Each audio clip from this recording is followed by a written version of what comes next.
오늘 우리가 함께 볼 말씀은 마가복음 2장 1절에서 5절입니다. 신약성경 54쪽 전후 마가복음 2장 1절. 수일 후에 예수께서 다시 가버나움에 들어가시니 집에 계시다는 소문이 들린지라 많은 사람이 모여서 문 앞까지도 들어설 자리가 없게 되었는데 예수께서 그들에게 도를 말씀하시더니 사람들이 한 중풍병자를 네 사람에게 메워 가지고 예수께로 올세 무리들 때문에 예수께 데려갈 수 없으므로 그 계신 곳에 지붕을 뜯어 구멍을 내고 중풍병자가 누운 상을 달아내리니 예수께서 그들의 믿음을 보시고 중풍병자에게 이르시되 작은 자야 내 죄사함을 받았느니라 하시니. 아멘. 할렐루야. 오늘도 저와 여러분의 가정, 자녀 그리고 하는 모든 일들마다 하나님의 도우시는 손길로 함께 하시길 주님의 이름으로 축복합니다. 그리고 이 자리를 사모하지만 부득이한 사정이 있어 가정에서 영상으로 또 있는 곳에서 영상으로 예배드리는 우리 성도들에게도 같은 은혜가 함께 하시길 주님의 이름으로 축복합니다. 여러분 몇 달 전 6월 21일이 우리 대한민국 과학계에 큰 중요한 일이 있었던 날입니다. 혹시 무슨 일이 있었는지 지난 6월 21일 날 기억하실까요?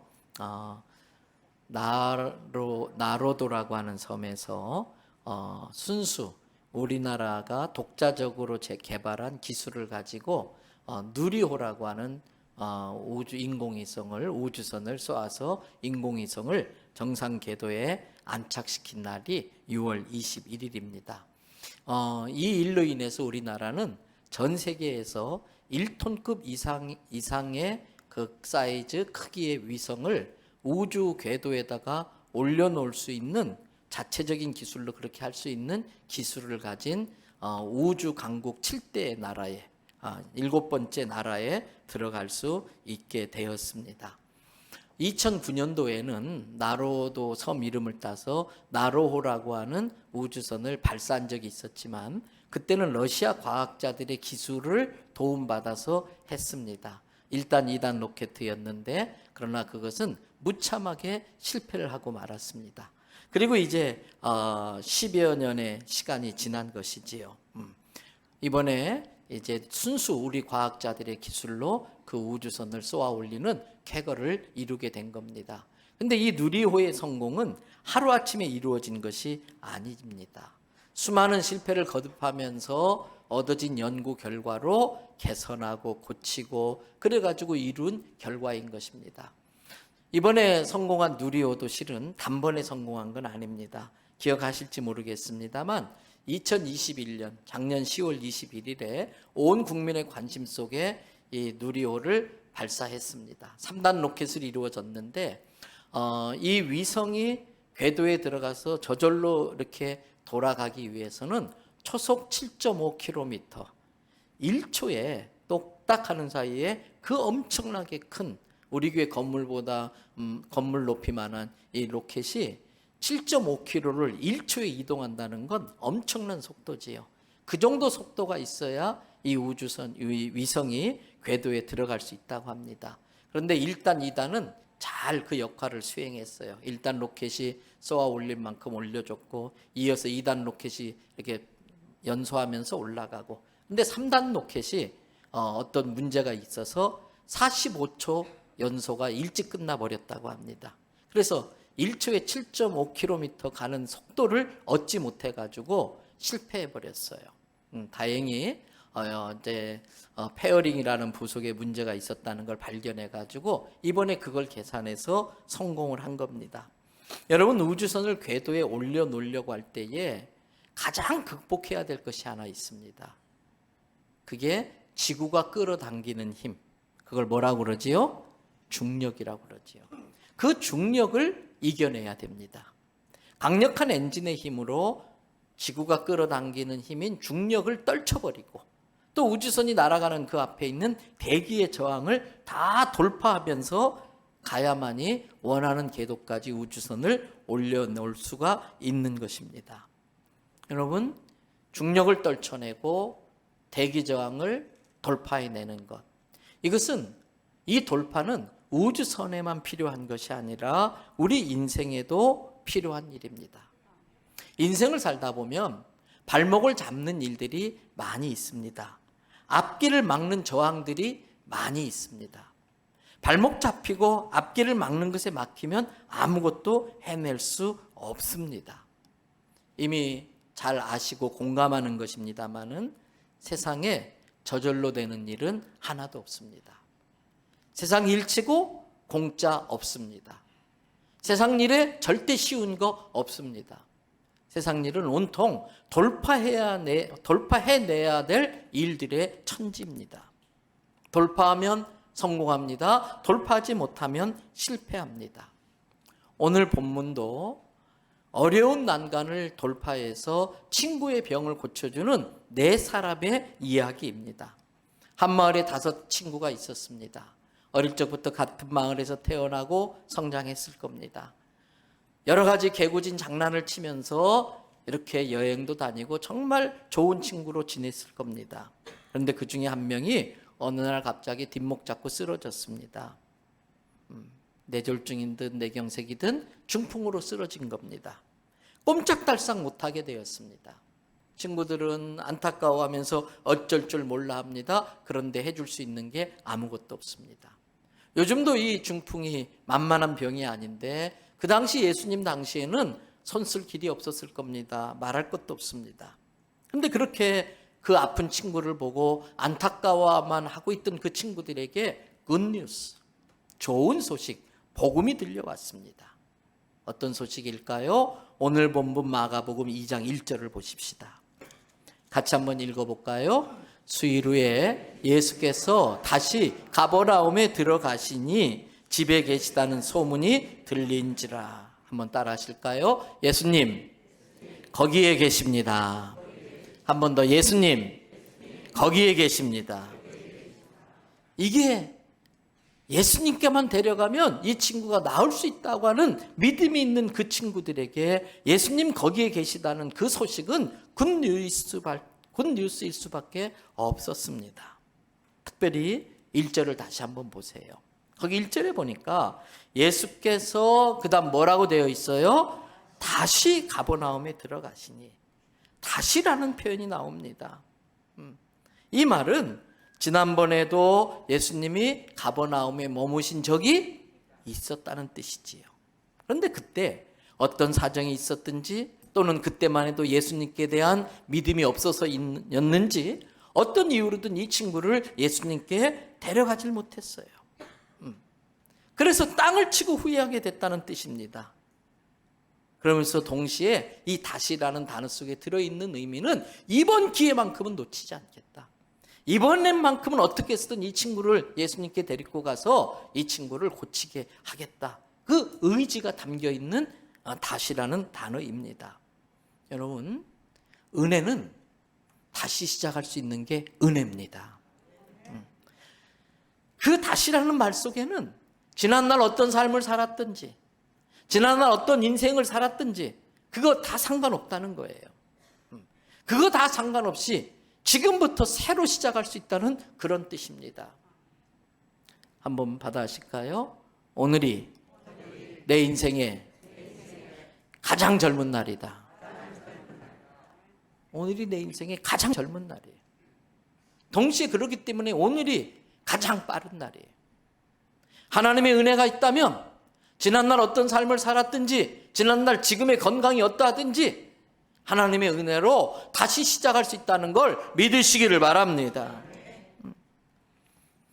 여러분, 그래서 얼마나 많은 사람들이 예수님께로 몰려왔는지 몰라요.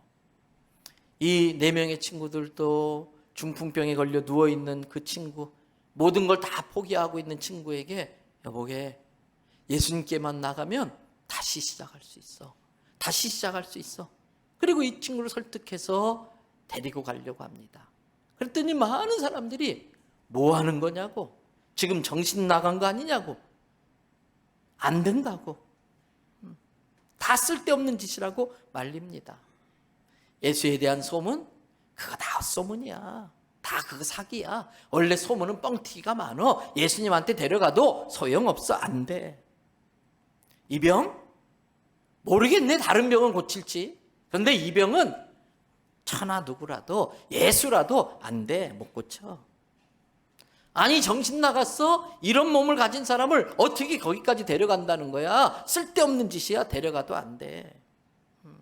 그리고 예수님이 들어보니까 요즘 대세남이라던데 인싸라던데 니네 같은 거 만나주겠어? 니네들이 무슨 빽이 있다고? 안 돼, 안 만나줘. 그리고 이 친구 지금 상태를 봐. 가다가 혹이라도 잘못되면 죽을 수도 있는데 너 그거 책임질 거야? 안 돼, 안 돼, 안 돼. 여러분, 우리가 어떤 일을 하려고 하면은 안 돼, 안 돼 하는 소리가 수도 없이 들려올 거예요. 똑같은 일인데도 안 되는 이유를 대려면 얼마든지 될 수 있어요. 100개라도 될 수 있어요. 그때 필요한 게 돌파입니다. 그때 필요한 게 돌파입니다. 신앙은 안 되는 일을 믿음으로 돌파해내는 것입니다. 빌사일삼이라고 하는 성경 구절은 바로 그럴 때 쓰는 겁니다. 여러분 잘 아시는 구절이에요. 빌립보서 4장 13절 빌사일삼. 이미 외우시는 말씀이시지요. 내게 능력 주시는 자 안에서 내가 모든 것을 할 수 있느니라. 할렐루야. 간질병 걸린 아들을 데리고 예수님 제자로 찾아왔어요. 어떤 아버지가. 근데 예수님의 제자들이 못 고쳐줘요. 마침 예수님이 오니까 이 아버지가 너무 잘됐다, 너무 다행이다, 너무 감사하다 하면서 뭐라고 말했느냐? 예수님, 할 수 있거든. 할 수 있거든. 내 아들 좀 고쳐주세요. 그랬더니 예수님께서 그 아버지에게 하신 말씀이 마가복음 9장 23절이에요. 이미 이 구절도 다 외우고 계시잖아요. 같이 읽어볼까요? 예수께서 이르시되 할 수 있거든이 무슨 말이냐? 믿는 자에게는 능히 하지 못할 일이 없느니라 하시니. 할렐루야. 예수님이 안타까워하면서 지금 무슨 말 하는 겁니까, 아버지? 지금 무슨 말 하는 겁니까? 할 수 있거든이라니요. 믿는 자에게는 능치 못함이 없습니다. 그런데 여러분, 바로 앞에 부분이 참 중요해요. 그냥 나는 능치 못함이 없다. 그러면 그거는 만용이에요. 교만이에요. 그런데 앞에 내게 능력 주시는 자 안에서는 나에게 능치 못할 일이 없습니다. 이건 겸손이고 이건 믿음인 것입니다. 인생을 살다 보면 내 인생의 발목을 잡는 것들이 많이 있을 겁니다. 그때 필요한 게 안 돼, 안 돼 하는 그 모든 것들을 물리치는 믿음으로 돌파하는 것입니다. 내게 능력 주시는 자 안에서 내가 모든 것 할 수 있습니다. 그 믿음을 가지고 돌파해 나가는 거예요. 이 친구들도 그래서 이 친구를 데리고 예수님 앞에 데려가려고 나왔어요. 그런데 계속해서 문제는 있어요. 4절 말씀 보십시오. 무엇 때문에요? 무리들 때문에 예수님께 데리고 갈 수 없으므로. 무리들 때문에. 겨우 여기까지 데려왔는데, 여기까지 어떻게 왔는데, 그래서 앞에 있는 사람 보고 내 친구가 이러이러한데 좀 봐주세요, 좀 양보해 주세요, 그렇게 말하려고 했더니 거기에 모인 사람들이 딱딱한 사정으로 모인 사람이에요. 차마 양보해달라고 말하기 어려울 정도로 다 그런 어려운 사람들이 거기 모여 있어요. 여러분, 여기에서 우리는 신앙생활에 중요한 또 노하우를 배워야 됩니다. 우리가 예수님께 나아가려고 하면은 절대 사단은 그냥 보고 있진 않습니다. 우리가 예수님께 가까이 가려고 하면은 사단은 수단 방법 가리지 않고 방해합니다. 근데 사단이 얼마나 교활한지 가장 가까운 사람을 통해서, 가장 믿었던 사람, 사랑하는 사람을 통해서 방해합니다. 내가 가장 약해져 있을 때에, 건강으로 약해져 있든지 정서적으로 약해져 있든지 재정적으로 어려움에 처해 있든지 사단은 기가 막히게 알아요. 그리고 나의 가장 약점을 통해서 예수님께 가까이 나아가지 못하게 하고 믿음이 떨어지도록 우리를 공격하는 것입니다. 여러분, 그때에도 필요한 게 돌파입니다. 그때도 필요한 게 돌파입니다. 오늘 여기에 보니까 무리들 때문에 예수님께 나아가지 못했다 그랬어요. 여기서 우리는 또 신앙생활의 지혜와 노하우를 배워야 됩니다. 목회하다 보면 그 사람의 성격이나 성향 때문에 누군가를 힘들게 하고 주님 앞에 나아가지 못하게 방해하는 사람이 있어요. 심지어는 교회를 떠나게 만드는 사람도 있어요. 혹이라도 내가 그런 사람 되지 않도록 조심하셔야 됩니다. 그런데 또 반면에 아무것도 아닌 것에 매번 걸려 넘어지는 사람도 있어요. 그냥 넘어가면 돼요. 이거 별거 아니네. 넘어가면 되는데 아무것도 아닌 것에 꼭 매번 걸려 넘어지는 사람이 있어요. 왜 그런지 아세요? 저희 집에 손녀딸이 몇 달 와 있는데 걔는 넘어지는 게 주특기더라고. 툭 하면 넘어져. 근데 그게 정상이에요. 애기니까. 24개월도 안 된 애기니까. 여러분, 우리의 신앙생활도 누군가를 걸려서 넘어지게 만드는 것도 문제예요. 그런 짓 하면 안 돼요. 그러나 그냥 넘어갈 수 있는데도 아직도 내가 영적으로 믿음이 약하고 영적으로 성숙되지 못해서 매번 걸려 넘어지는 것도 문제인 거예요. 아무 것은 아무것도 아니구나 웃으면서 넘어갈 수 있는 여유와 그러한 실력을 갖추시기를 바랍니다. 항상 우리 앞을 가로막는 무리는 있을 수밖에 없어요. 그거 넘어서야 돼요. 그래서 신앙생활은 마치 올림픽 육상 경기의 허들 경기와도 같습니다. 여러분, 허들 경기 아시지요? 앞에 장애물 이렇게 볼대가 있어가지고 다리를 쫙쫙 벌리면서 착착 넘어가요. 중간에 물도 있는데 텀벙텀벙하면서 넘어가요. 사람 허들 넘어가야 돼요. 여러 가지 구설수 허들 넘어가야 돼요. 재정의 허들 넘어가다 보면 반드시 천국까지 갈 수 있을 줄 믿습니다. 그때 필요한 게 돌파예요. 그래서 내 인생을 가로막고 내 발목을 잡는 것들이 있을 때에 이 친구들은 어떻게 했을까요? 아마 4명이 머리를 맞댔을 거예요. 어쩌면 무릎을 꿇고 기도했을지도 몰라요.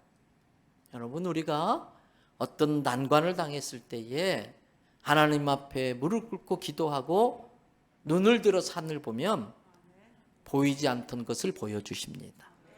생각 못했던 것들을 생각나게 해주시고 그전엔 깃전으로 흘려드렸던 것들이 귀에 딱 들어와서 방법을 찾을 수 있게 됩니다. 지혜를 얻게 됩니다. 오늘 이 네 친구들은 여기까지 끌고 왔는데 우리 할 만큼 했어. 야, 더 이상 안 되겠다. 포기하지 않았습니다. 낙심하지 않았습니다. 같이 지혜를 맞대고 방법을 찾아봤습니다. 눈을 들어 하늘을 봤습니다. 그때 보이는 게 있었습니다. 한 친구가 야, 지붕이다. 이스라엘 팔레스틴 가옥 구조는 옥상이 있고 흑백돌로 쌓은 옥상이 있고 그 옆에 지푸라기 같은 걸로 야자수 연매로 덮어놓은 지붕이 있어요. 그거 헤집으면 지붕을 벌릴 수 있어요. 지붕이다. 그리고 올라가서 이 4명의 친구들이 그 중풍병자가 누워있는 그 들것, 그 침상에 내귀퉁에 줄을 매달아가지고 달아내려요. 한참 설교하고 있는데 그런 일이 벌어지니까 얼마나 당혹스럽겠어요. 그런데 예수님 당황하지 않으세요. 그리고 5절 말씀하세요. 5절 말씀 다 같이 읽어볼까요? 예수께서 그들의 믿음을 보시고 중풍병자에게 이르시되 작은 자여 내 제사함을 받았느니라 하시니. 여기서 우리가 또 중요한 걸 깨달아요. 자기 믿음으로 구원받는 건 맞긴 한데 어떤 영역들은 누군가의 믿음 때문에 하나님의 은혜가 임할 수 있어요. 너는 믿음이 작은 자인 거 맞아. 그런데 너 참 친구들 좋은 친구 뒀다. 앞부분에 그들의 믿음을 보시고 여러분, 남편의 믿음 때문에 아내의 믿음이 바로 세워지기를 바랍니다. 부모들의 그 믿음 때문에 자녀들이 하나님의 자녀로 믿음의 백성으로 커가기를 바랍니다. 아내의 그 눈물의 기도 때문에 남편이 말씀 앞에 설 수 있기를 바랍니다. 여러분, 그래서 우리는 누군가에게 내 믿음을 통해 선한 영향을 끼치고 내 믿음을 통해 하나님의 은혜를 체험하게 만들어주는 사람이 돼야 돼. 그런 사람들이 많은 교회가 좋은 교회인 거예요. 이 친구들은 예수님께만 데려가면 나을 수 있다, 또 예수님 아니면 아무도 못 고친다, 그 믿음을 가지고 많은 난관들을 돌파하면서 이 친구를 예수님께 데리고 갔어요. 교회도 마찬가지입니다. 교회가 성장해서 더 큰 사명 감당하는 교회가 되려면 그 교회를 이루고 있는 성도들이 데려오기를 잘하셔야 돼. 데려오길 잘하셔야 돼. 어떻게 해서든 뭐 가서 커피를 사주든 밥을 사주든 뭐 애들한테 용돈을 주셔서 꼬시든 어떻게 해서든 데려와가지고 하나님의 말씀을 듣게 해야 돼. 믿음은 들음에서 나는 거예요. 그래서 말씀이 그 안에 들어가면은 그 자녀든 그 남편이든 그 아내든 그 영이 살아나는 거예요. 영이 살아나서 영혼이 잘 되면 범사가 잘 되고 강건해지는 거예요. 비전도 없고 꿈도 없는 애들한테 왜 공부 안 하느냐, 암만 해봤자 자식과 부모 사이 틈만 벌어지는 거예요. 이 아이들의 마음에 말씀이 들어가고 나를 이 땅에 보내신 하나님의 뜻이 깨달아지고 그게 비전으로 품어지면 하지 말라는 공부 알아서 하는 거예요. 때문에 어떻게 해서든 데려오기를 잘해야 되는 거예요. 그런데 이때 우리가 오늘 본문을 통해 배워야 될 또 신앙생활에 중요한 노하우가 있어요. 여러분, 인생도 그렇고 신앙도 그렇고 어떤 일을 할 때도 참 중요한 게 밸런스입니다. 균형을 잘 갖춰야 됩니다. 맞추고 균형을 잘 맞춰야 됩니다. 중용입니다. 상상해 보십시오. 4명의 친구가 그 환자가 누워있는 침상 네 모퉁이에 줄을 매달아서 달아내립니다. 이때에 힘 조절을 잘 못해가지고 한 사람이라도 줄을 많이 풀어버리면 침상 뒤집어져서 떨어집니다. 크게 다칩니다. 심지어 죽습니다. 아래에 있는 사람까지도 다칠 수 있습니다. 그래서 조심해야 됩니다. 다른 세 사람과 밸런스, 균형을 맞춰야만이 그들이 의도한 대로 그 친구를 예수님께로 데려갈 수 있습니다. 내려놓을 수 있습니다. 그런데 우리는 가끔 조절되지 않는 열정, 컨트롤되지 않는 그러한 열정 때문에 좋은 의도로 시작했음에도 결과적으로 일을 망칠 때도 있습니다. 여러분, 밸런스라는 건 뭡니까? 중용이라는 건 뭡니까? 지나치지도 않고 덜하지도 않는 거예요. 지혜는 어떤 상황이 지나친 것인지를 분별할 줄 아는 겁니다. 지혜는 어떤 게 부족한지를 알아서 채울 줄 아는 게 지혜입니다. 나는 믿음을 가지고 열정적으로 한다고 하는데 그것이 교회 공동체에 덕이 안 되고 그것이 누군가에게 상처가 되면은 그건 지혜로운 신앙생활이 아닙니다. 여러분, TV 프로 중에 슬기로운 의사생활이 있더라고요. 그런데 의사생활뿐만 아니라 신앙생활도 슬기로운 신앙생활이 필요합니다. 그래서 우리는 늘 기도하면서 겸손하게 성령의 지혜를 구해야 됩니다. 과격하면 안 됩니다. 무례하면 안 됩니다. 과격하고 무례한 것들을 믿음의 이름으로 위장하고 포장해서는 안 됩니다. 인생도 신앙생활도 함께 가는 겁니다. 인생을 살면서 우리가 꼭 배워야 될 덕목이 하나 있다면 함께 가는 법을 배워야 됩니다. 이건 가정도 마찬가지입니다. 교회도 마찬가지입니다. 나라도 마찬가지입니다. 우리나라의 가장 안타까운 것은 함께 가는 법을 모른다는 거예요. 함께 가려고 하지 않는다는 겁니다. 인생도 교회도 국가도 마치 삼각경기 하는 것과 같다고 볼 수 있습니다. 여러분, 몇 년 전 전교인 체육대회 때도 그 종목이 있었는데 아마 이번에 10월 달에 체육대회를 하게 된다면 이 종목이 아마 꼭 들어갈 거예요. 2명을 한 짝으로 이루어서 오른발 왼발 줄로 묶지요. 그리고 어깨 동무하고 반환점을 돌아오기 위해서 하나 둘 하나 둘 하나 둘. 근데 꼭 넘어지는 커플이 있어요. 마음이 맞아야 됩니다. 호흡이 맞아야 됩니다. 박자가 맞아야 됩니다. 발이 맞아야 됩니다. 그게 인생입니다. 그게 신앙생활입니다. 그게 가정입니다. 맞출 줄 아는 거. 그게 밸런스예요. 그 밸런스를 맞출 줄 아는 지혜를 달라고 기도하셔야 됩니다. 여러분, 시너지 효과라는 말을 잘 아실 겁니다. 수학에서 1 더하기 1은 정확히 2입니다. 그런데 사람과 사람의 만남은 1 더하기 1이 2가 아니라 3이 될 수 있고 5가 될 수 있고 10이 될 수 있어요. 반대로 마이너스 1이 될 수도 있고 마이너스 5가 될 수 있고 마이너스 10이 될 수도 있어요.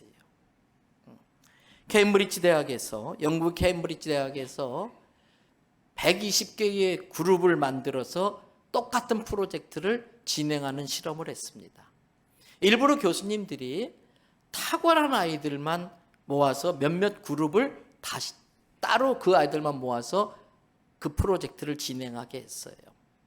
나중에 결과를 놓고 보니까 그 케임브리지 대학에서 우수한 애들이라고 하는 애들만 모아서 만들었던 그룹 몇 개는 전부 다 꼴찌했어요. 전부 다 실패했어요. 그리고 너무 평범한 애들로 모아진 그 그룹은 그 프로젝트를 완벽하게 수행해냈어요. 교수들이 나중에 그 원인을 찾았습니다. 똑똑한 그룹으로 묶어놓은 아이들은 다 지잘난 거예요. 남의 말 들으려고 하지 않고 자기 주장만 하고 자기 고집하고 함께 가는 법을 못 배운 거예요. 나 혼자도 이거 다 할 수 있어. 그런 마음이 있었던 거예요. 그러나 평범한 아이들은 자기의 부족함을 인정하고 배우려고 그러고 도움을 요청하려고 그러고 또 부족한 사람이 있으면 자기도 그런 경험이 있으니까 도우려고 하고 하다 보니까 그 어려운 프로젝트를 거뜬히 해내더라는 거예요. 신앙생활도 마찬가지입니다. 시편 133편 1절의 말씀 우리 같이 한번 읽어볼까요? 보라, 형제가 연합하여 동거함이 어찌 그리 선하고 아름다운고. 각기 다양의 은사와 달란트를 가진 그러한 사람들이 각자 자기 나름대로 울퉁불퉁한 것들이 딱 모여서 아구가 딱 맞는데 그 모습이 형제가 연합하여 함께 동거하는 것이 하나님 보실 때에 그게 선이라는 거예요. 그게 아름다운다는 거예요. 나 혼자 잘났다고 주님의 일 혼자 다 해야겠다고 막 가는 거 그건 선한 게 아니고 아름다운 게 아니라는 거예요. 형제가 연합하여 함께 동거하는 것이 선하고 아름답다. 더불어 함께하는 지혜가 필요해요. 함께 기도하고 함께 예배하고 함께 성경 공부하고 함께 만나서 1:1 제자 양육도 하고. 우리 오늘 시온 찬양대 나날이 소리가 좋아지는 것 같아요. 네. 그 비결이 뭔지 배우고 싶어요. 네. 아마 요즘 기도를 많이 하는 것 같아요. 네. 합창이잖아요. 합창을 잘하려면 다른 사람의 소리를 들어야 돼. 다른 사람의 소리를 듣고 자기의 소리의 크기를 조절하고 그 다른 사람의 소리와 조화를 이루어야 돼. 하모니가 합창이에요. 그래서 코러스라고 그래요. 코는 함께라는 뜻이에요. 여러분, 교회는 마치 4명의 친구가 어려움 당한 그 한 친구를 예수님께 데려가는 것과 같아요. 그때 키 큰 친구가 키 크다고 그 들 것을 번쩍 들어요. 힘이 키 작은 사람에게 아래로 쏠려요. 아랫사람은 그래 너 키 컸다 잘났다 그리고 싹 낮춰버려요. 그러면 중풍병자 떼굴떼굴 굴러 떨어져요. 성격 급한 사람 막 앞에 갑니다. 그런데 그건 다르게 표현하면 열정이 있다는 뜻이에요. 성격 느린 사람 느긋느긋하게 갑니다. 그것은 여유가 있고 성격 급한 사람이 놓치는 걸 보고 서로 보완하는 거예요. 힘센 사람이 있는 반면에 힘은 부족하지만 힘을 지혜롭게 쓸 줄 아는 꽤 있는 사람이 있는 거예요. 그 사람들이 같이 조화를 맞추어 갈 때에 그 중풍병자가 누워있는 그 침상을 예수님께로 제대로 가지고 갈 수 있는 것입니다. 여러분, 다 부족한 것이 있는 사람인데 주변 사람이 참 중요해요. 아이들을 키울 때도 부모가 왜 중요하냐? 다 부족한 애들이에요.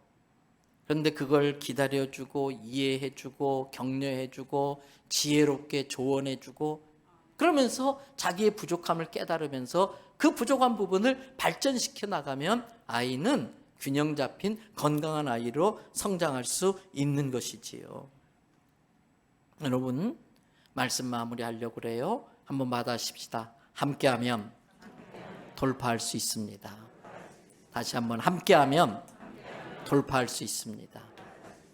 너나 나나 각자 인생의 발목 잡는 것들 때문에 어려워하면서 살아요. 신앙 공동체는 가족과 같아요. 그 어려움을 같이 나누면서 나는 그럴 때 이렇게 했어.